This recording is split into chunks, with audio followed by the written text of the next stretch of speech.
एक corporate company थी। उसमें 2 लोगों की अपॉइंटमेंट की गई।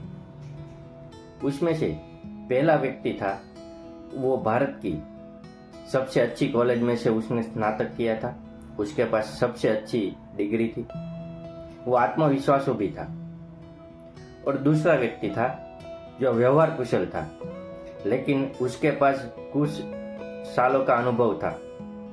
लेकिन वो जब भी दूसरा व्यक्ति कोई काम करता तो हमेशा दूसरे लोगों पर प्रभुत्व स्थापित करने का प्रयत्न करता था। फिर भी उसके कंपनी के जो सीईओ थे, वो जब अपॉर्चुनिटी की बात आती तब पहले व्यक्ति के बजाय दूसरे व्यक्ति को अपॉर्चुनिटी का ज़्यादा अवसर देते थे।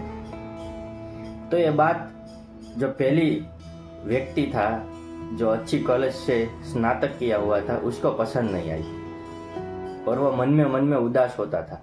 और वो एक दिन वो जाकर उसके सीईओ को पूछता है कि मैं उससे ज़्यादा विद्वान हूँ, ज़्यादा पढ़ा लिखा हूँ, फिर भी मुझे क्यों समान अपॉर्चुनिटी नहीं दी जाती। तब उसके सीईओ ने बहुत अच्छा जवाब दिया।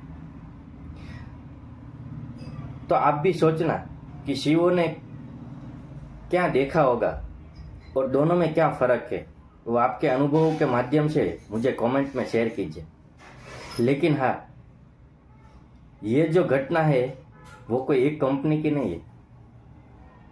भारत से लेकर विदेश तक की कंपनी तक सभी कंपनी में यही हो रहा है। तो उसका कारण क्या हो सकता है, आप मुझे कमेंट में ज़रूर बताएं। धन्यवाद।